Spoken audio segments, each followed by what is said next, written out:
It got cold in New York. Hold on. All right, got it. All right. Ooh. I said that I'd wear in the video Sunday that's coming out. I make mention that red, white, and blue apparel is. I have a discount code Ben10 to save, and that just it doesn't get me any money or anything, but it gives me them a parameter whether or not I am making an impact on sales. So if you like that, I got another one that says you'll see it in the video. It says America across it. They got some really cool T-shirts and sweatshirts and this and that. It's worth a shot. I like my giant JC hat. See that? Yeah. It got cold out, and I was walking out to the bar, and I'm like, man, I better put a hat on. And this just happened to be sitting there. What's going on, everyone? Should I move the new helmet into the frame? There we go. That better?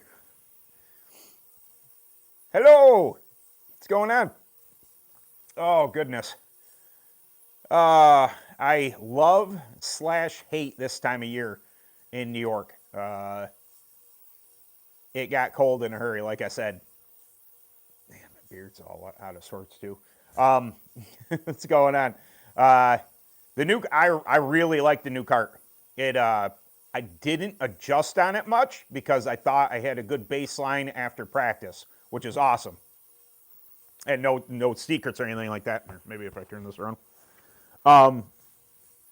Because, I think it'll work other places.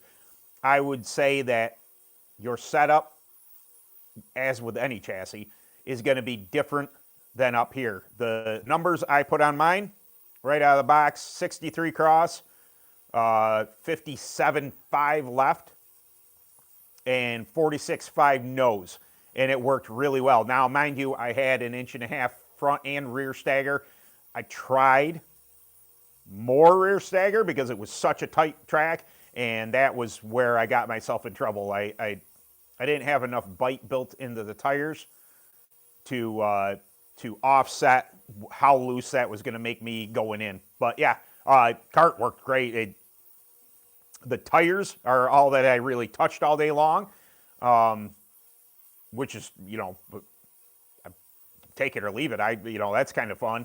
Usually I'm making chassis adjustments, but like 2.75 negative right front camber, and then what did I put? 7/8 left front camber in it, positive left front camber in it. For up here, that's, I won't say normal, but I've done that before. I've done that setup before on the Phantoms, and it turned really well. Now, somebody on the video, I posted the video of it, they said that I look tight. Now, you have to take into consideration what happened. That's when I increased rear stagger. Increasing rear stagger has a tendency to make you really loose in. And what happened was when I went into the turn, it got really free. When you jump out of the throttle and then you try and settle yourself, it has a tendency to plant down your left rear, and then you got to put some wheel into it to get it off the turn. So, What's up, Ben? Yeah, me too. This thing was rad. The new visors for Zamp come with anti-fog already in them. That was really cool. My glasses will do it, but I had the video is coming Sunday. It's going to be on the helmet, and if I have, I take them out because I want extra air. But these are breath deflectors, so they would sit in the helmet, and they go like this or this, and then it'd be this way, and they go like this, and they can trap your mouth area to divert it from, where if you don't like your hot breath or whatever. I'm always used to having a lot of air coming up in the helmet. My beard really does the job of this thing. When I talk to Ronnie about it, Ronnie at Product 41, he says, yeah, some people are going to love it, the idea. They'll try it. Some people aren't going to like it. I immediately, it wasn't for me. Pardon me. 79 today. Oh boy, that's, as you can see, I have 2 t-shirts on because I was just going to wear this thing because I thought this is more for my wife. She's I said, "Oh, you just want me to leave you alone?" She's just like, "That's more for the world, you know, just basically leave me alone." But I have a shirt under this shirt because I was just going to wear that, and as I stepped outside, I was just like, you know what? Give me the flannel because it's quite chilly outside. Are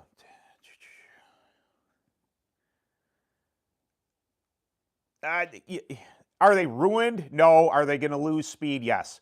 You know, if you start to eat into an edge, it's not good. What you can do, if it is only like on one edge, you can flip the tire. So make your inside your outside, outside your inside.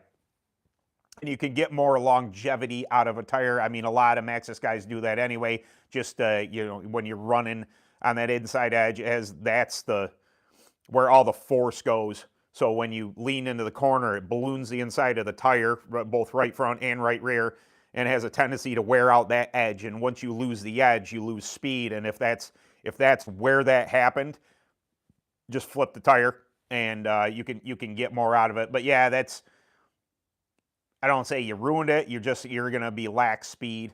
But you know, like I said, flip it and you can preserve some of it. But if you bubble a tire, you're pretty much, you know, it's on its last leg. We'll say that. Hey, well, hello. But yeah, it's if I get a minute here, this is got back from the races, and it feels like I've been running since. Last night, I had to buckle down. Like, I had to get this video done. I have a half day of work tomorrow. We're going RVing for the weekend. It's real close, but if I go somewhere, I try not to come home and do work because it kind of ruins what, you know, the little vacation that it's meant to be. So I'm not going to do my best not to run home at all, but I had to get the video done. So, which is, I fully intended on doing the Shatter chassis video for Sunday. No time. It did not work out, and you know, it's not like I put less effort into the helmet, but I'm just covering a helmet. Far easier to talk about that, where to buy them and this and that. I go through, I actually tear the inside of the helmet out to show everybody how they can come apart, and for cleaning, for, you know, for adjustments, removing the breath deflectors and stuff. I'd say it's a fairly interesting video. It might not do that great on the views, but I don't ever, you know, I notice it. I never make that a barometer of, you know, whether or not I should do a video or not. It's not only, you know, obviously I would like to do it for Product 41, for Zamp, for the helmet type of thing, but also somewhere somebody's going to be looking up racing helmets, and they're going to come across a video and be like, oh, well, maybe I'll consider that. So, yep. Yeah, I ran, I was telling somebody else. They asked me how the Reaper prep was. I was on it.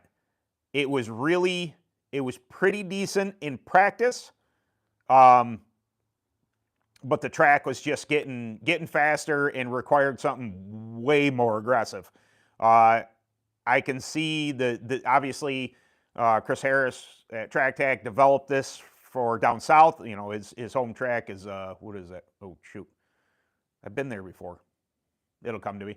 But in North Carolina, it was developed on those type of tracks, so it's a lighter prep. You know, made for, you know, the higher bite type of stuff. It just, up here, I can see it working during the summer. Awesome on a Reaper. When it's dry and dusty, I'm game for it. And I did a fair amount of wipes on it, but when I went out for qualifying, I did, you know, in all forthrighteness, I did light it on fire with a little a last minute go. I struck it. There's another term for that. I just heard it the other day, and I was like, oh, I'll think of it again. But Liberty is the name of that track, and yeah, striking a tire, just wiping something super aggressive to kind of engage what you've already got in the tire. It might have worked, but I didn't start wiping early enough. Like I think it would have taken a lot more bite to build in the tire when you got there. But as soon as I went more aggressive with another set of tires, it just right off. I had already pre-wiped them the night before with aggressive, thinking that, hey, it might get cold. Hey, it might need a bit up type tire. But I can see where on a harder, faster track, that Reaper prep is going to be absolutely great. I felt it in practice. It just wasn't enough for the night. It's, I was all gangbusters. I'm just going to wipe this. And then as soon as I felt what happened in qualifying, I'm like, uh-oh, I better do something a little different. Shatter chassis is real good. Right out of the gate. My bad on tires, why I didn't qualify in. I think you had to qualify, there's 25 karts that showed up for the 2000 win. I qualified 19th. Not that great, but 12 made it in on speed from qualifying. And had I made that tire adjustment, I'm fairly certain I probably could have got in or close to getting in. Anyway, if you watch a video of the Insta there, I tire hopped a guy on like the second lap and fell all the way back to 6th. And they had 2 flights of B main, so they took 3 from each. You could call them a heat if you want, but they call them B main. I fell back to 6th, and I needed to get back up to 3rd, and I mean, it just happened. I was really, really fast, and I think the way the kart and the tires were working in that B main, had you given me a couple more laps and I was going to be right on the leader, it looked to me like I was faster in the video, and people watching the thing like, hey, your kart fired, and it was wanting to go. So super, super happy so far. The Shatter Blast, for those of you who don't know, I still have the Phantoms, but the partnership with Shatter there, show you guys, get on it, show you guys what the chassis can do. And right out of the box, I mean, when I went out for practice, I was, like Reaper tire, I'd cut the tires the night before. I can get into that a little bit. First time I did that. Chassis that I'd never been on, seat I had never been in, track I've never been into, and as soon as I went out for practice, I'm like, there's just this thing in your head, like, I can roll on this thing. This thing can be fast. Not everything's going to be perfect right out of the box. Some of it's going to take some work. I half intended on going to AMS if they're going to run it anymore this year, just to see what it's going to do at my local track. But it's getting awfully cold, awfully quick, and I don't know what happened to my engine. I'm assuming a foul plug. It ran great up until the feature, and it ran great until about lap 2 in the feature, and then it just started breaking up. It broke up at the end of the straightaway, and then I was like, man, that's weird. And then the next straightaway I came down, it started to break up a little further back, like mid straightaway, and then by lap 4 or 5, I felt it. It was mild coming off the corner, but all the way down the straight, I could feel the engine just kind of and I'm not, this is only my second year on a clone, so I'm not overly sensitive or not sensitive. I don't know what I'm doing with the clone yet. I couldn't tell you a carb adjustment. I couldn't tell you anything about them. Maybe it needed to be rejetted. It could have been, what I'm thinking is easy enough. I just should have put a new plug in before the feature. That very well might have fixed my problem. I don't know what's going on with it. Both engines, probably going to go back to the engine builder this winter.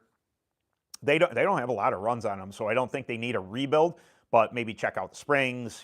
See if put them on the dyno, make sure they're performing fine. It's clone racing. Yeah, nice.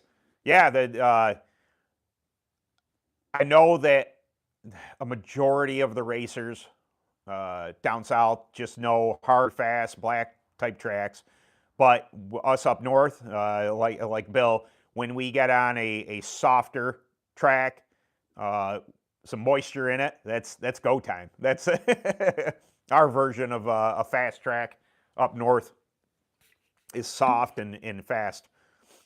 First race in Clone Heavy, got destroyed off the line, lost 3-4 spots. Ooh, yeah. Yeah, definitely. That's for sure. Now, again, and I don't go, I'm not steadfast on either side of this discussion about mini gears or not mini gears and whether or not you were running them or not. I've only ran standard gears up until this point. My intent is over the off season is to acquire some mini gears. It initially was going to be a helmet, but I got a helmet here. So maybe I can focus on trying to get mini gears before next season. Now, all I can do is give my data from racing. I know gear ratio is gear ratio. I've heard it before. Rotational weight is a thing. And I noticed how well the mini gears spool up on you and get everybody going a little better. Once you're wound up, and basically you're pretty good, but still there's a little bit of something that I've noticed coming out of the corner that I'm like, you know what? Until I run them, I won't know for sure. I can tell you my starts were way better. I have a 5.3 titanium clutch over here, and Scott got that out to me, and there's another new thing I'd never run before. It was just a conversion kit that I put into my bully, and boy, it hit hard. It's I was quite impressed with that as well. So I think between if maximizing horsepower is something that I should not wholly focus on, because obviously tires and setup are thing that you should be doing. But if I can maximize the horsepower out of these clones, I think it's only going to get me better. And I really think I got something with this Shatter here. I think it's going to be fast. Obviously nothing against Phantom. I've run Phantom for a very long time. I really like it, but I felt freer than I ever have. My description of it was, Phantom feels like they have a lot of mechanical grip in them. Now, my chassis are older. It could be that they're flexed out. Some of my components aren't fresh. It went around the turn fine, but it just wasn't free enough to be fast, especially up here. If you pound the cross to it down south and, get your tires cut, and I very well might have been able to, get these things freed up and be fast down south. But there's something about the way we drive northern tracks where I'm at that the Shatter seemed like I hadn't been in a counter steer for a long time. I was like, whoa, this thing really wants to turn, which is great. Yeah, Ben, you will be shattering the competitions. Yeah, I know. I really hope so. I know I was there for the Dreamfield race and everything, and it was obviously the first time on it. But in my brain, I'm like, this is what I need at AMS, that bank track. This is what I need on the bullring. I need to be that free through the turn. And I'm like, yeah. I can't wait to get down there. But it might be spring till I get back down there. And then, obviously I'm going to tune on it a little down there. But I know typically what I need for tires down there with the Burris, to whereas the screwball that came at me with the Reaper thing just kind of, it was so many changes at once. I mean, like I said, I'll get into the cutting of tires. Everything I saw from Selinsgrove, everybody had cut tires, and information I'm receiving about AJC tires is along the same lines, that they need to be cut to be fast. Odom told me initially that the Reaper has about 30 thousandths of rubber below where the wear dots are. So there's more rubber there, but you're getting real thin, and I just about cut the dots off of them. I was in here for like 3 or 4 hours cutting tires and grinding tires and doing the thing, just 2 sets of tires. That's all I was doing. Well, 1 left front and then 2 dog legs. because I wanted to know. What I had been doing to that point had not been working with the Reapers. I see that the most success I had was ran last year at Champion, and the hotter the tire got, the better it bit up. Well, if you cut the tread off, it doesn't retain the heat as well, but it builds heat quicker.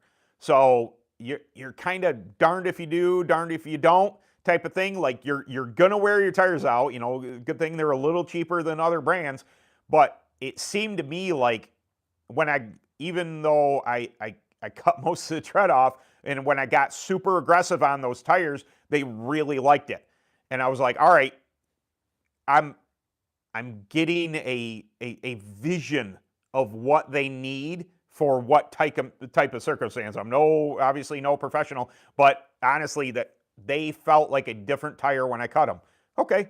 Now, I was talking with a buddy of mine there, and he's just like, you might have gotten a little rabid with the edges. Like they're thin there already, so try and stay away from the very edge. Don't cut a new edge. Don't round them, type of thing. And I'm like, all right, well, what I did do, I cut them like I would envision a Burris to be, like a Burris 11, and with a rounded, when you're on these softer tracks. I cut them that way, and he's like, you might not want to do that. So, learning experience. I got another couple sets of 23s, and a matter of fact, that's that. I was initially on the 25s for practice and qualifying, and when I went to the my main or my B main and I was on the 23s. So the 23s raced really well, and it's like, whoa, there's even though they're a Taiwan tire and everything, age has something to do with them as well. So that goes in the bank, the memory bank. Just consider. Okay, sorry, I was yapping and not reading.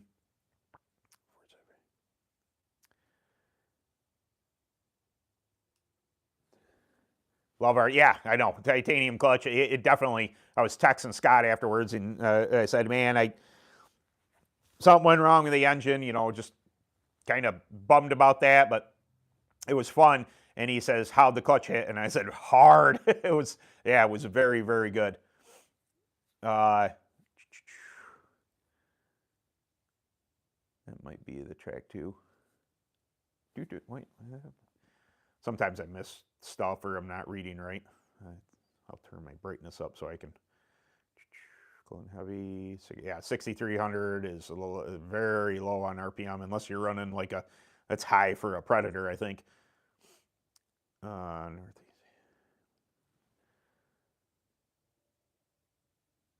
Yeah, of the tracks around here, the Dreamfield, I'm not nothing against brand or anything. It started off kind of cobblestone, but as they run, they run some of the bigger. I think they had Outlaws there. They had some of those knobby tire guys and this and that, and they kind of whipped away the surface. And in the feature, I felt like the track is the best it had been.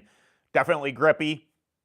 He had put new clay on it, and that is going to take some time, like a couple weeks ago, a month ago, something like that. It's going to take some time to settle, but it's definitely, I like the facility. It kind of threw me off. Like I pulled in and I look, and to the right, there's this big track. And I'm like, that was boring. And I was like, oh, back in the back 40. So, okay, that makes more sense. And got out there. It's tight. It's, I was on a 1165 gear there. And seemed to be perfect. He suggested gear, and it was just about perfect. It was 6,900, $7,000 all day long. I would love to. I am out of money. That's matter of fact. In order to get the Shatter going, I had to buy some things: the seat, the motor mount, and I owe. I'll say my wife for fun, but I owe the credit card some money, so I got. It was either buy it that way or don't have it, and so I bought it so I could run it, and I gotta pay that back. So my finances are I might have $20 of race money left over It's sitting in my pocket.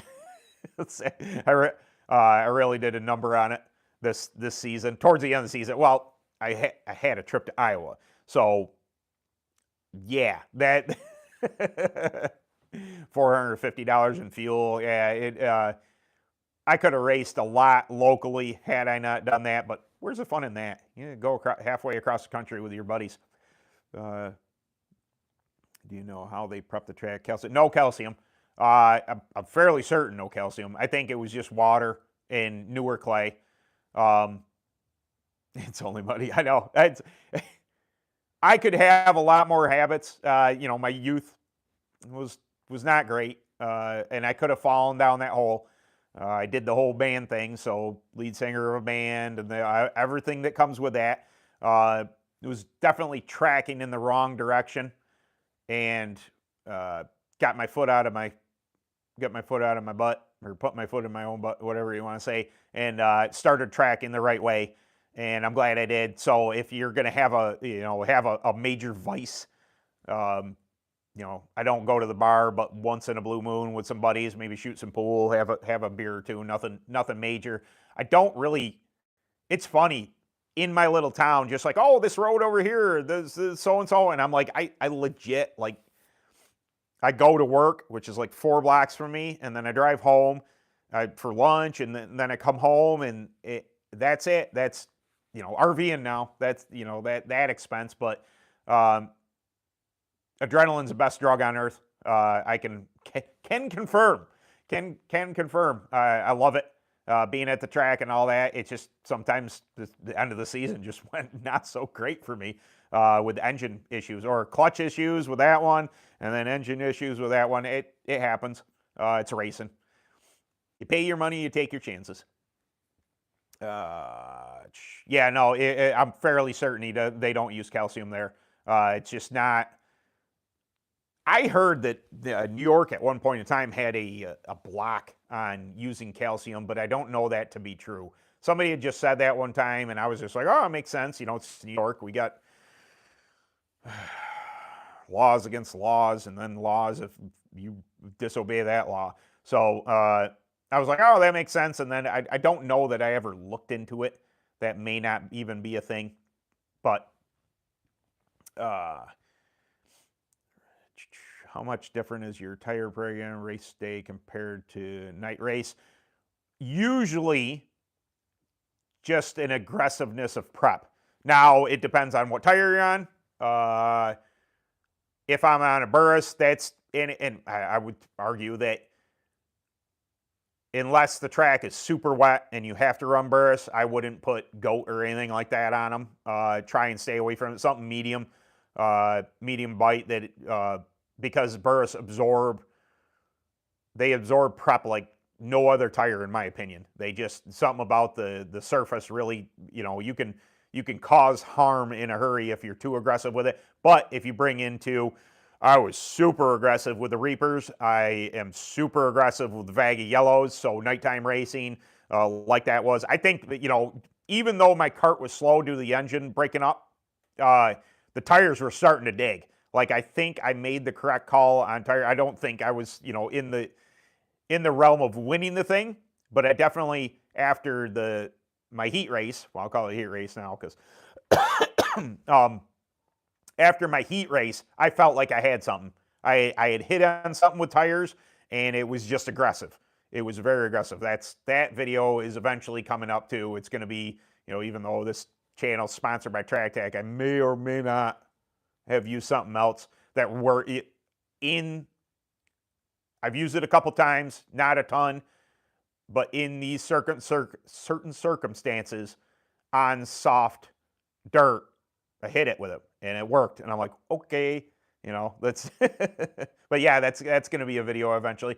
Despite whatever brand of prep you run, if you run one particular type of prep, what is it that doesn't leave your trailer that you will carry with you always? That's a long title, but the premise behind the video that eventually I'm going to do. Yeah. Oh man, I still do a little bit of the band stuff. there's two different versions that are currently going on. We have And So This Ends, which is the band. We still have a EP out on Spotify and Apple Music. The EP is called 12 Years because it had been 12 years since we broke up. So, call it 12 years. There's a song like Spin and stuff on there that we rewrote when we got back into it. That's with the drummer. Now, this latest version, the drummer, he's real busy. He started a new family. He got remarried. They have a new baby. Started a new job. He's just not as available. So the guitarist, the bassist Doug, who's one of my best friends, and myself created a new version of it called Into the Gray. It's a nod to a band I was in before, and unfortunately the guitarist, my friend Mike, had passed in 2021. So that was called November Gray. So Into the Gray is a name I came up with to get somewhat honor him. But digital drums, and somebody has overflowed his plate with things like kart racing and YouTube channels. So I am having a real hard time writing lyrics to that music. But eventually we'll get something recorded. I think we're just going to do it in the barn. And digital drums and guitars and vocals, and there's going to be that version of the band. We're old. All of us are older. I mean, even Sean, who's the guitarist, is, is he 43? I think he's 40. Doug's 50. I'm 48, and he's 43. So we're just, aged out new metal guys. And but the songs are solid. And once they get completed, if I can actually do, some pretty cool lyrics on it, I like the moody, kind of heavy stuff. Think Deftones, Korn, those things. I think they're going to be really cool, but somebody needs to eventually get off his butt and write lyrics. But I'll wait until the pressure's on. Once the songs are finished and recorded, then I can listen to them and I can write lyrics to it, and then do that. So in my spare time. But yeah, that's not that you guys asked for a ton of band information, but that's currently what I'm doing. Millersburg this Saturday, big race. You coming? No, not. But I think either Kyle or Kelsey Pease are coming out. Friends of mine from they're top of PA. They're in Shingle House Motorworks Engines. I believe. Did they say they were going to they were going to two different races at the same time? I don't know for certain, but they might. I think their intent is to go to Wheelersburg. I've been to Wheelersburg, really like the track, really like the facility. That was a super nice place. But yeah, my carbs seem to be behaving okay now. I was looking at them, just making them function. They seem to be behaving. I don't know what the bugger was about. The clutch seems fine, but to pull, I think it was 7 hours down there. It's not in the cards right now. Tires planning on burning the setup. Yeah, that's it. Farmers tomorrow and Berg Saturday will be my second. Nice. Yep, very cool. Oh yeah, that's Berg's on Fridays, isn't it? Okay, so maybe they're going to both. Maybe they're going. No, I don't know. I haven't talked to Kyle in a little bit. Text him. I texted him about the air filter adapter. When I put out that short, people are asking about that and where to get those. JC Specialties. They have those. I'm running Predator. I got aggressive last speaker. Nice. I've never run a Predator either. I may take you up on that, Alan. That I might look into it. I don't particularly think there's anything wrong with these plugs, other than it's not something in my repertoire. not that it's obviously hard to change it, spark plug or anything. My open, there's been no reason. Anytime I pull a plug, it's because it's a recess. I run methanol on that, and it's a recess. It's like a E34 or something, 34E or something. Denso 34E. They don't even make them anymore. So I have very sparing amount of them, but I don't ever need them. Like, it doesn't it doesn't foul plugs. I don't run it that rich, and the oil I run doesn't ever seem to foul the two-stroke. So it's me. That's, if it is in fact the plug that went south, it's my fault because I didn't change it. I should have figured it's 2000 win. I should have put a plug in it. But I'm gonna look into that and get some extra plugs, and then maybe these Saturday night race. It probably wouldn't be a bad idea to change them every now and again anyway. But definitely for if there's money on the line or it's a 50-lap race, probably not a horrible idea to throw a brand new plug in there before you go out. I won Tammy Hall Memorial Predator.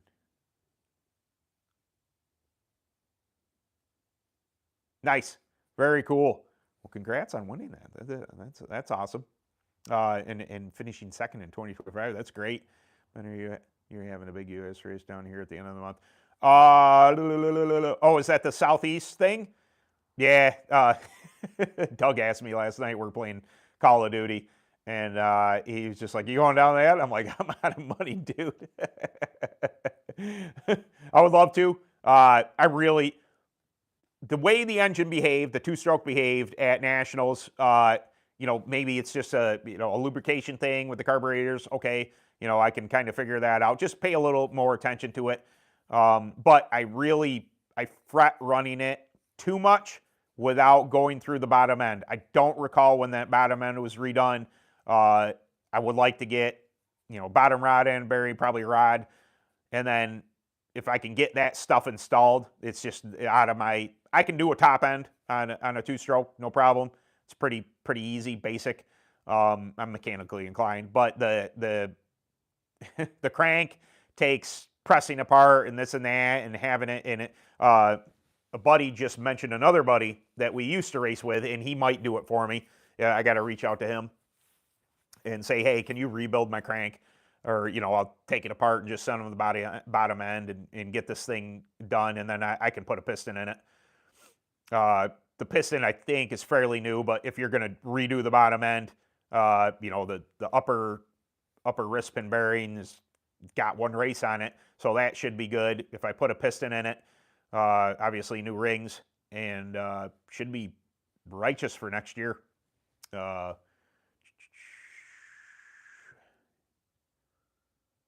You think your Nana can keep up with these 450, 500 nowadays?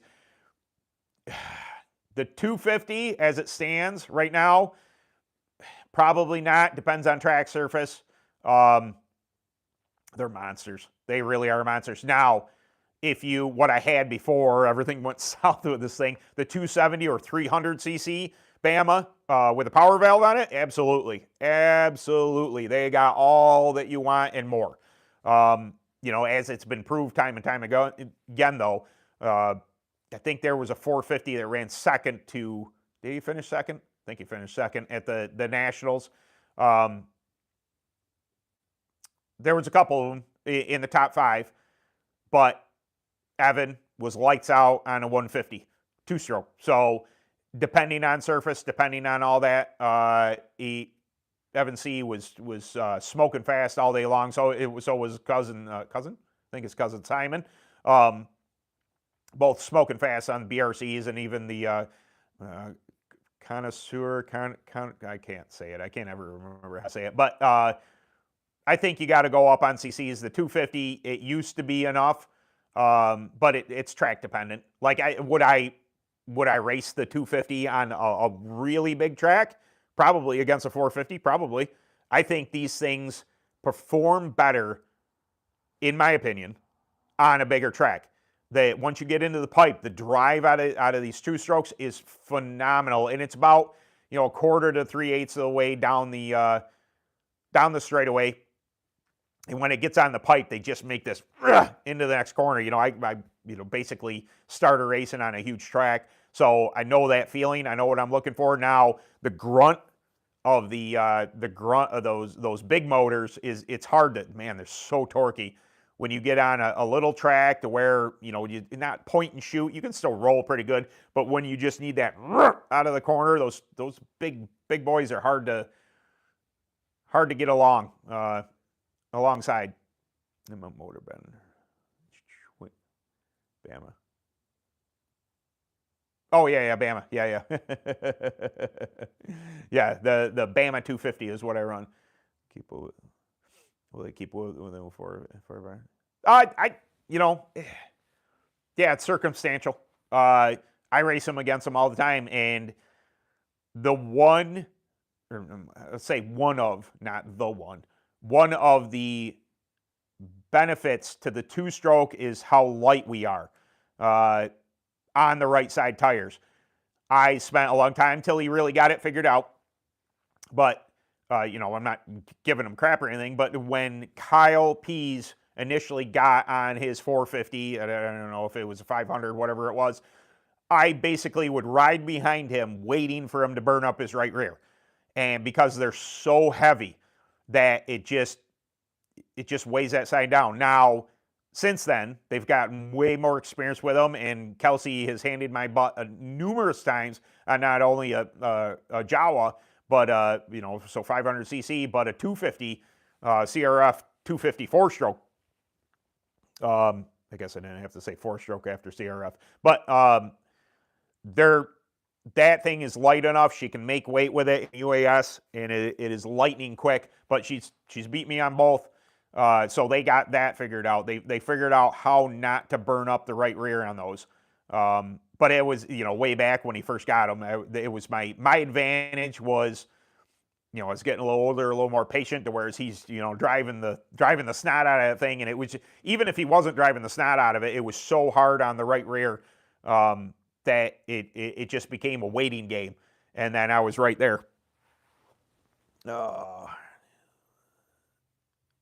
hard are flatheads to keep running? They require a lot of love. I haven't run one in years, and some people absolutely love them. Shaved my head last night. It's not smooth, but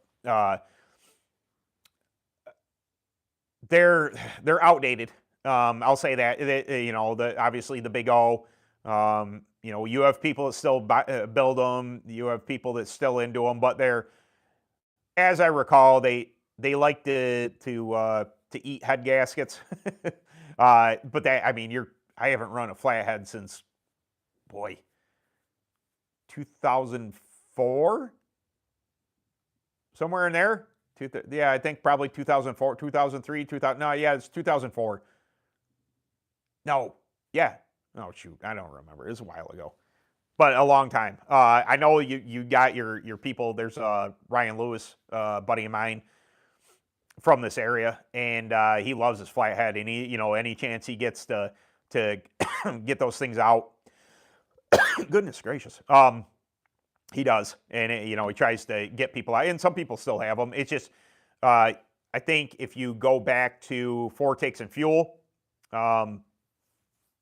they had an engine builder on there, Todd, and they brought up, you know, do you miss the flatheads? And Todd's just like, no, I don't. That's, you know, they're. I think that, you know, you can still get parts for them, kinda. They're just, you know, much like if you're talking in the world of two-strokes, they still make parts for them. You could still get parts for a KT100, but like a air-cooled sedan, they are getting very hard as they date out. It gets harder to keep up with parts, and you know, honestly, when it comes down to it, you know, a flathead was intended for mowing lawns, and then once you start pushing the issue, you know, and obviously they have rules and stuff like that, to how far you can push them. You know, if you're running an alcohol-based flathead class, once you start pushing the ability of the engine to get everything you want out of it, they start to not have a good time. It's just, that's what happens with industrial engines. That's why, you know, the UAS started off as industrials, and then obviously, you know, a lot of Italian-made air-cooled two-strokes and stuff like that. And then eventually down the line, we went to a lot of MX-based stuff. Now, you know, you can, the people that love the old school, nothing against them. I love my sedan. I'd love to have a sedan again. But parts are becoming harder to get for them. And the world of MX, there's plenty of them. People ride motorcycles every day. I can go on eBay, I can go on Amazon right now, and I can buy a pin and have it here in 2 days.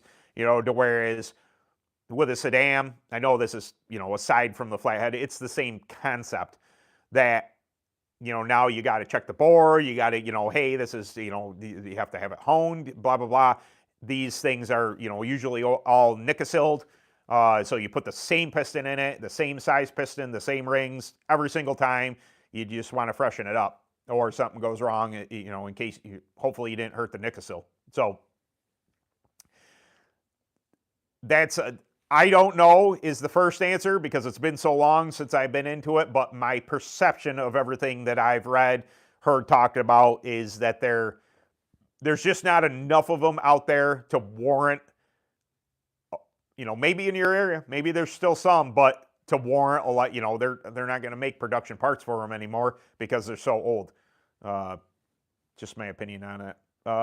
Weight ratios versus motor horsepower seems to. Yeah. I would say more so in clone than UAS. It's not a drag strip. You got to turn. So if you can have as much horsepower as applicable to the ground, meaning you're not going to roast the tires off the thing, and you could still get the thing to go around the turn, fantastic. Usually the two don't go hand in hand. That's why you're seeing Evan C High Performance, and Chris do so well at these UAS races, is because they may be down on horsepower compared to somebody like me, but they're light and fluffy. They can work on handling more. They can work through getting through the corner, and as with clones, corner speed is king. You can have a lot of horsepower, but you still got to turn. So I think that there is a perception of a lot of people that, UAS, you got the loud pedal and that's all you need. And it's just like, it's a lot of fun. You have to turn. You really have to turn. You can't just drag strip, point and shoot, drag strip, because somebody who rolls the center of the corner is going to time that thing and just and go by you. So, I like horsepower as much as the next guy, but there's a limit to the amount that you can apply to the ground effectively. Once you get past a certain point, you're going to burn up your tires. You're going to be too heavy on them. You're going to, all these things. It changes the dynamic of the way that the chassis behaves, the way the tires behave, and, how long they're going to withstand that type of pressure. 6-inch wheels and tires are not much in that type of scenario. Big help with the weight is running a Hager belt drive due to transmission. Oh yeah, no doubt. Yeah, if I tell anybody wanting to get a UAS, get a 450. Even though I'm a two-stroke guy, because it just takes a little more knowledge and attention to get them running correctly and behaving for you. The 450s, I tell people, go get a 450, shift the thing. Get used to the power. Get used to that. You can always get more. I was just talking with somebody about this a couple weeks ago. Juan Greeno, I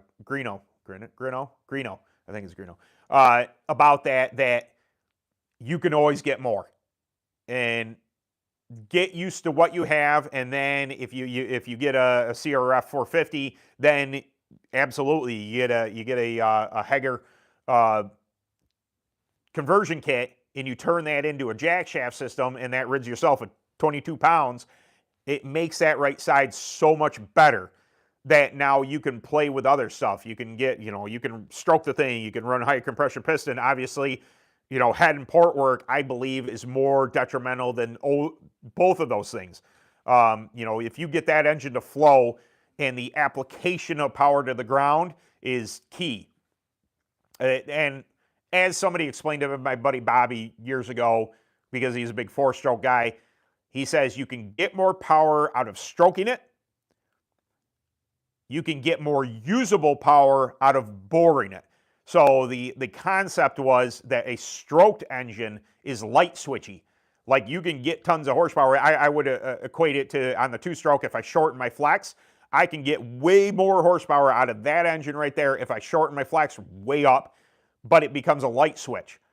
To whereas when you go bigger on the bore, it increases the torque of the engine and the ability to apply it to the ground. You know, it's great to have, you know, all of a sudden it goes rah and all that, but if it goes rah and your rear end isn't under you, you're going to be in trouble. But it's more theoretical than application based. I mean, you could do both. You could stroke it and bore it. A nice Jawa. I have a couple high horsepower and race in different classes. Yeah, I had a Jawa in this shop briefly. It wasn't for me. Real easy to drive. Like, because I have a Jawa crank around here somewhere. It's a giant paperweight, nothing wrong with it. It's just we took it out, we had a different crank put in it. But it is super smooth to power because the crank is so big that it just spools up nice and easy, but that nice and easy has a whole bunch of torque to it. So it isn't wanting to blow the tires off the rear of the thing. It was fun to drive. It's just I had spent so many years on a two-stroke that I just wasn't used to it. You know, I don't want to say I quit on a lot of things, but I have a tendency to, you know, like, hey man, I like what I had before. You know, the two-stroke thing to the four-stroke. You know, I went back to the two-stroke. I tried Ultramax a couple times, and I didn't spend enough time with them. Obviously, especially in UES world, Ultramax is pretty good, pretty darn good. And I hear that, you know, in the Clone world, they're really getting there. The Evolves are really making strides. We're gonna find out. Well, hopefully, if everything goes well, if my engine remains together and all the hobnob. Morrison, Tennessee is the Grand Nationals next year. And if I, you know, I'll run this year, probably the Phantom,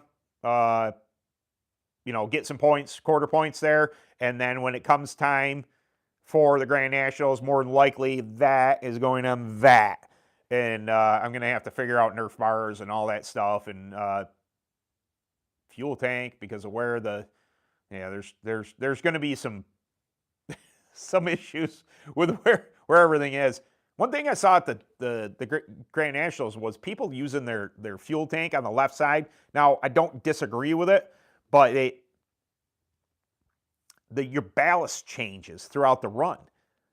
You start off with a full tank of fuel on your left side, and then as you run, as you burn off fuel, that gets lighter and lighter and lighter.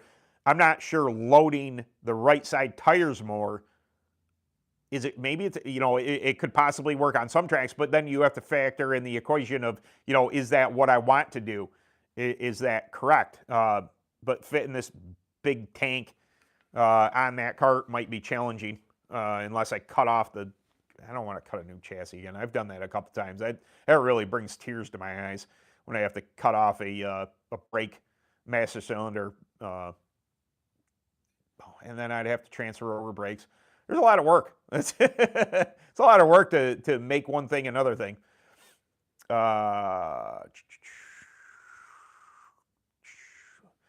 You can always throw a nitrous. Yeah, I've seen that. There's been a couple guys. One guy, it was a 305. One of the big blocks, industrial big blocks there. He had NOS on his, and I saw him wreck right across my nose. He hit it. He thought he was square, and he shot up the outside embankment and came right across my nose, and then butt over teapot to the inside berm. He was a hurting unit. There was a red flag for that. And then my long time ago, my buddy Puckett from Virginia had NOS on a Wankel, and he had it in the fuel line. So there was it wasn't a spray into the cylinder. I don't know how you'd even do that on a rotary, but he had it injected into the fuel, so it ran on gas, and then he'd hit the button, and just that thing just and it was like whoo. Puckett was super good dude, and I mean this with the utmost respect. More money than brains at the time. But some of us UAS guys are a little loopy anyway. I like how smooth the power is, but they certainly. Oh yeah, yeah, absolutely. Yep. Got a 450 this year. It's a fun kart. As a clone guy, been letting buddies run it. Southwest Ohio. Might be adding.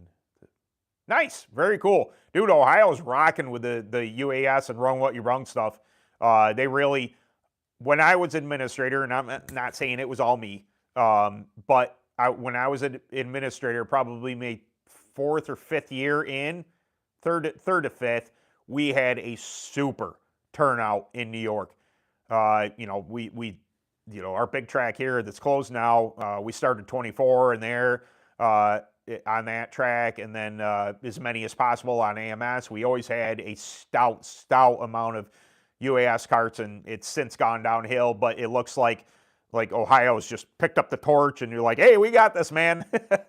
Ohio's definitely got it going on for at least count.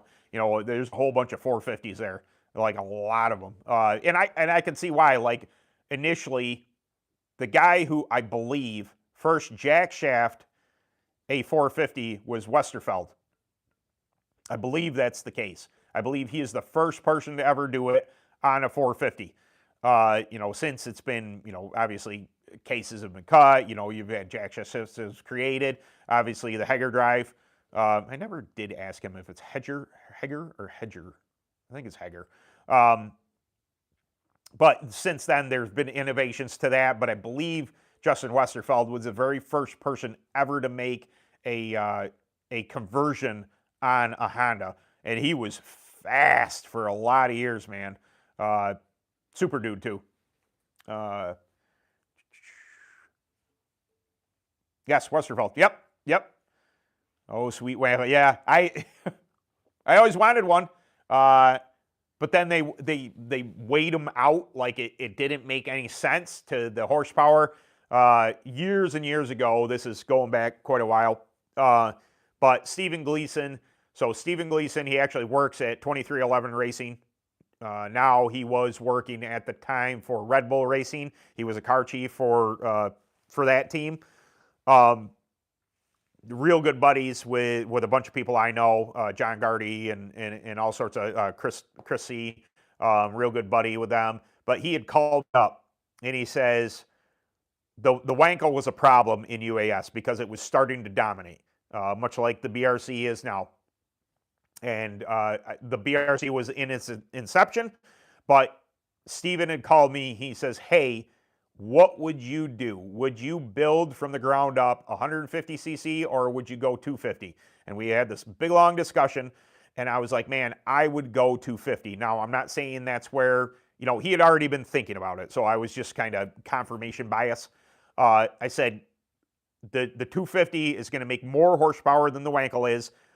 Parts are readily available. If you're going to do it, I would go that way. And then next thing you know, the Pro Kart, the PK 250 came about. And like, again, I'm not taking credit for it. It's just a conversation I had with Steven. And then, down the line, the TAF 250, my dad started, casting bottom ends. There might be one for sale here pretty soon. If Juan gets back at me ever, he came across one. So if by chance you follow me on Facebook or anything, I might be putting that up just to sell it. He had mentioned it to me because he was trying to confirm what it was. I'm like, yeah, that's what this is. But then Buller, obviously, sitting right there, Buller came up with their version of it. So when the Wankel became a problem, and I say a problem in the nicest form of the way. I mean, people who were really, really fast were driving a Wankel. They had the kart knowledge, they had the tire knowledge, and now they had a amazing engine platform to go and start to dominate in UAS. Then it opened up to the MX rules, and then obviously BRC came out and created the 150 WW, which was Wankel Waster. So that the intended purpose was of that two-stroke was to be a water-cooled combatant for the Wankel, which was currently dominating the series, and both worked out. Obviously, I had a couple BRCs at one point in time. I just got pretty heavy for them, especially now. I mean, I weighed, I don't know, 430, 440 pounds in the Bama. I'm way overweight for what that engine is per the rules. But those engines don't just, the weight's a thing too. It is, if you're going to be weighing in at 440 pounds on a 150 cc engine, you're really going to be choking the snot out of that thing to get it to do, to whereas the 250 just behaves fine. But yeah, that's a little background to kind of where that stuff came from in the series. Oh, I'm doing great. How you doing, Doug? I just seen you. I just saw you a couple weeks ago, man. Doing good. Wish the end of the season went a little better, but I can't complain. It's racing. It happens. I rarely try and get upset about racing. At the track, I could pop my top real quick, but usually if you give me about 5 minutes, I start to observe what happened, think about things, calm right down. Like, well, this is why that happened. This is why that. I have a tendency not to carry on about stuff. I don't like drama. I don't like all that stuff. So if you let me blow my top a little when things go wrong, I steam off a little bit, just kind of percolate, and then blow my top, and then give me a couple minutes, and then the steam's gone, and I'm good to go. I wasn't mad at all at the last race at Dreamfield, though. That was just when it wouldn't, the engine started to break up. I was like, well, everything has, bad things happen. You can either learn from it. I don't think dwelling on it helps. I think that you go, all right, what could be wrong? And immediately when I pull off, I'm like, it's a bummer, but I'm like, I bet you I fouled the plug. I bet you that's what happened to this engine, because it ran fine up until that point. The dew came out, it got the air density changed. I probably should have changed it. It's just critical thinking. Hey man, what to think of next time, and not get too wound up about it. Bummer that I pulled off and I ended up last in that race, but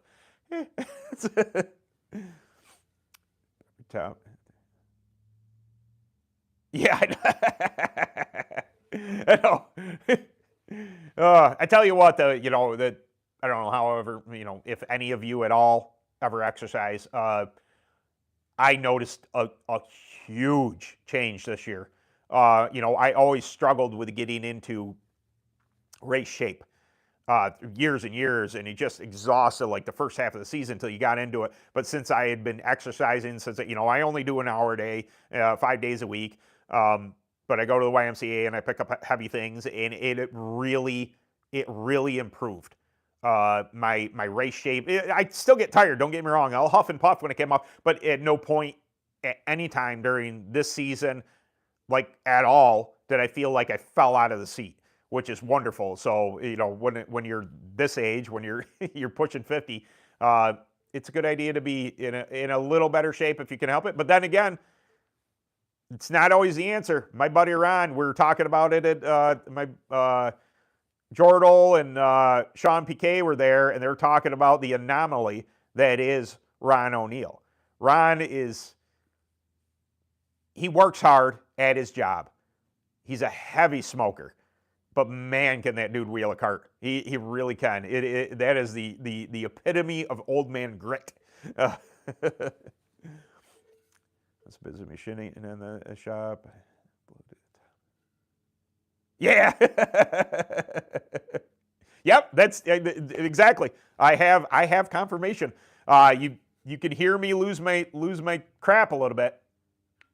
I get pretty mad, but then it's usually pretty fleeting. And I'm never one to, if I have a problem with somebody, I'm never one to go over in anger. I know there was a whole big thing, this past week in WKA race there, and they handed down a punishment. It's about my feelings on it. Hey, the line was set. You ain't fighting in the pits. We're not doing that. Okay, that's. Do I if you were chop blocking and this and that, there's etiquette. Was that etiquette broken? Sure. The wide open into somebody, after the checkered, way uncalled for. I can understand how angry I would be. And although I'm not a person to throw hands at the track, I can understand going over there and speaking my piece. And I don't know, maybe something happens, but it's not my. I've never been a fight in the at the track, and for a good reason. Like, just give me a minute, I'll calm down, and then yeah.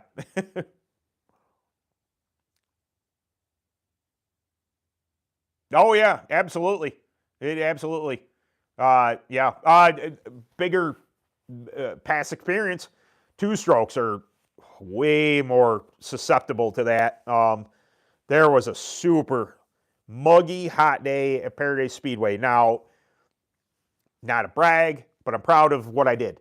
I raced every other weekend the entire summer.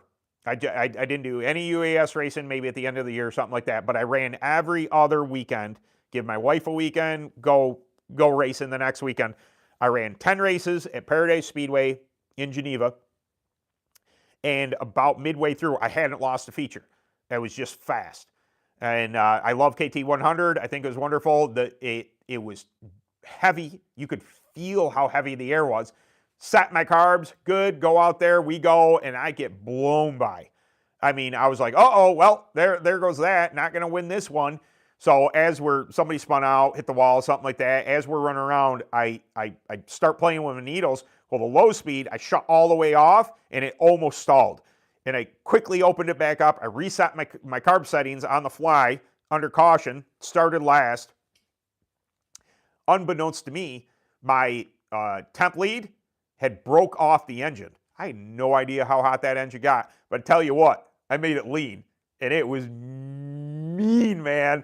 I went to the outside and just and I went right by them and ended up picking up the win. I went 10 for 10 that year.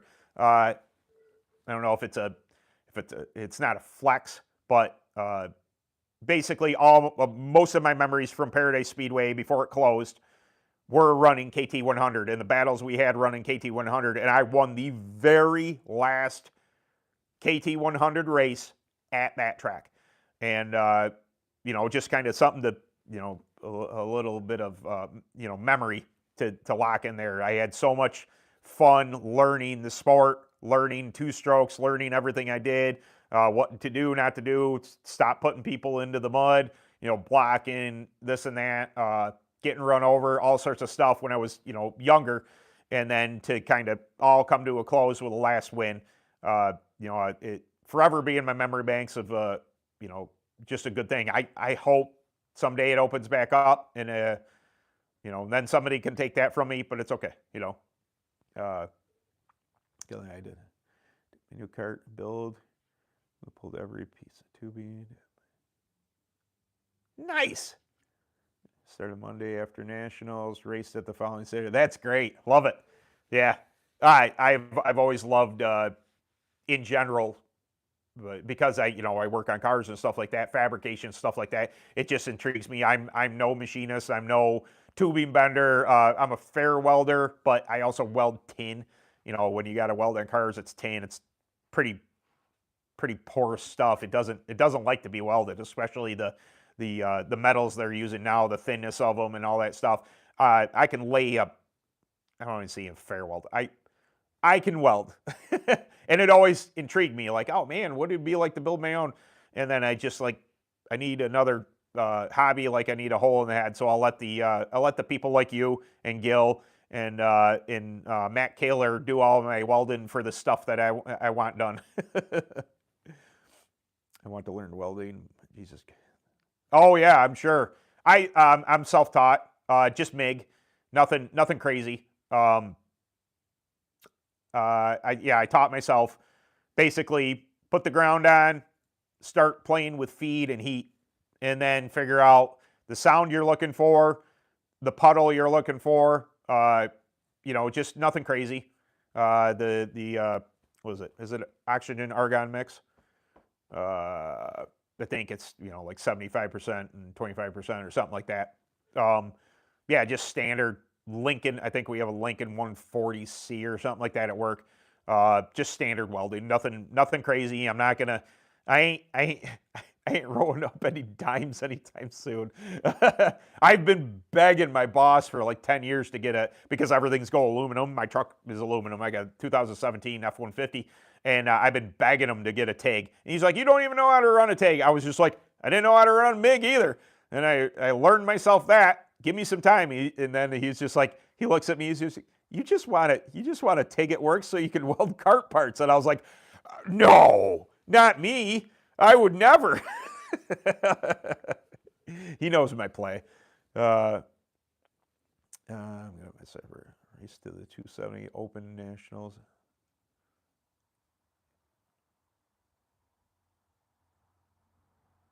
Oh boy, yeah. Okay, I'm a body man by trade, so I work on cars. So I'm not saying that obviously welding isn't important, but what I do for welding, it's not every day. So I've learned almost everything I've learned being self-taught. I see the time, we're way past, but it's okay. My uncle, he's a retired teacher now. He was a retired science. I think it's science teacher up in the city where, near where I live.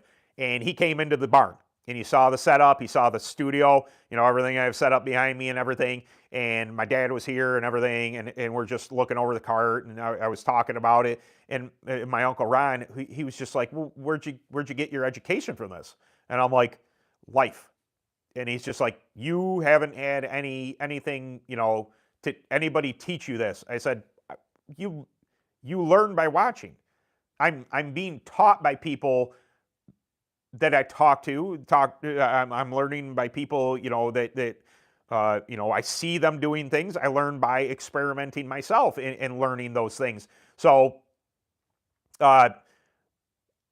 welding wise, you can get a welder. You can start playing around with it. Everybody started at some point. That's where you're going to start when they first, hey, arc this.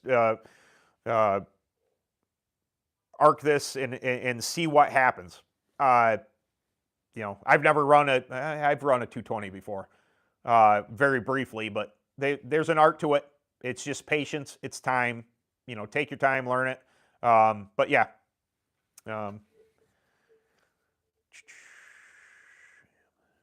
Is it cheaper even? Oh wait, hold on. There's more. If I work, I'm thinking about going route. It's cheaper if it written an application.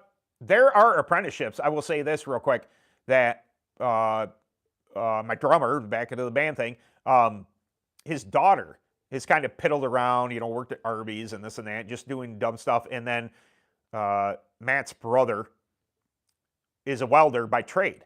And he was just like, I'll take Katie in on apprenticeship.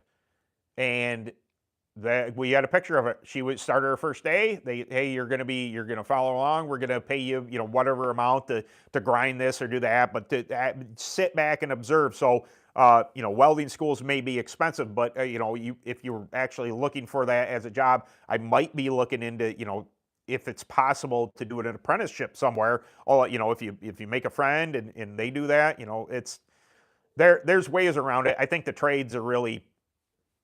My son goes to college, don't get me wrong, and I got my opinions on some of this stuff, but what he's going for, he needs it.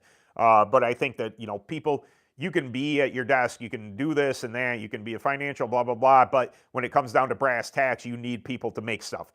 And that's the backbone, and like you can create a product on a computer, fantastic, but unless somebody's there to physically make it or physically make the machine to make it, then we're going to be in trouble. And so I think the trades are really, I'm hoping, being a trades guy, I'm hoping they come around.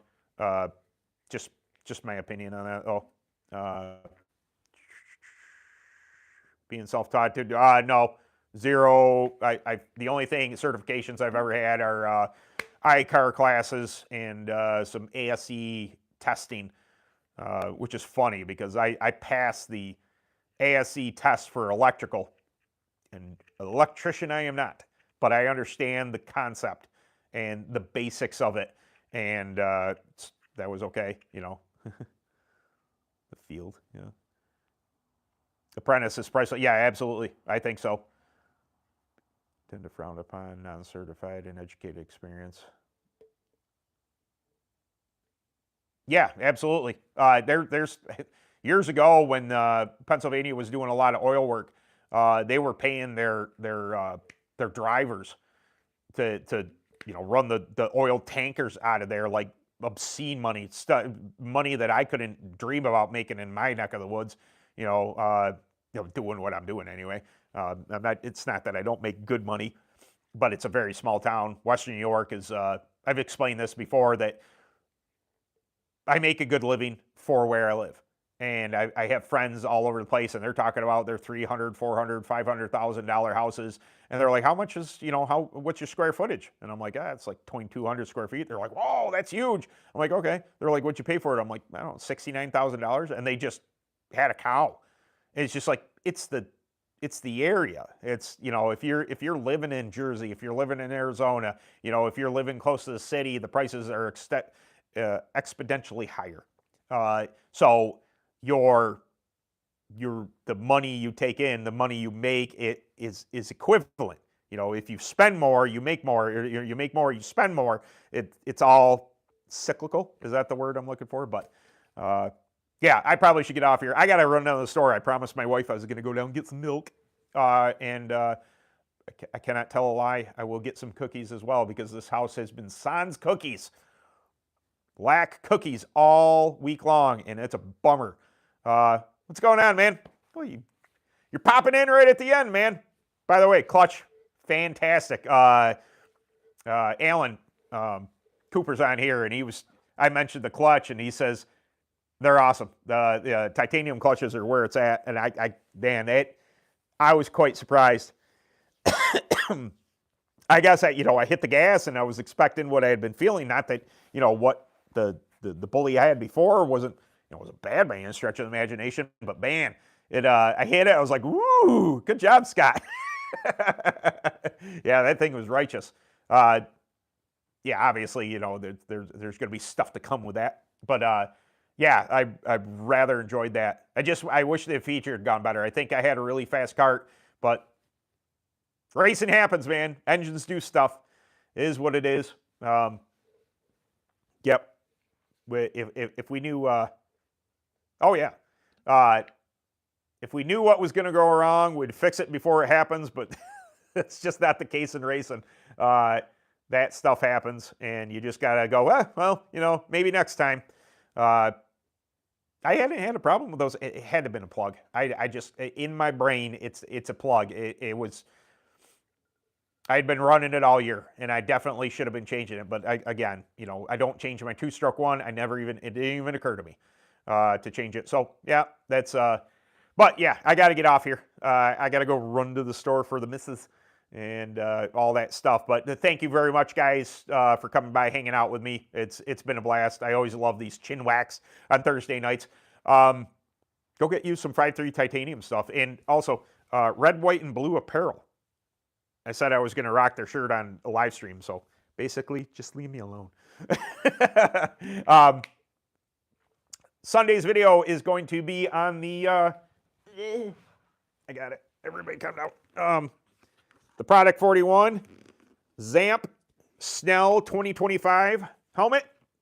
That is going to be the feature. We're going to tear apart all the innards here, show you how the whole helmet works. Super nice and light. I think reasonably priced compared to some of the its competitors, but the competitors price wise are if you're getting a carbon fiber, then you're going to pay for them, but real reasonable. But yeah. Yeah, Orioles. I know. I had a couple last night. The little bit that we had left, and I was just like, man, I'm gonna have to hunker down on some of those. But thank you all for coming by. So helmet video Sunday, and we'll catch you again here next week. All right, later.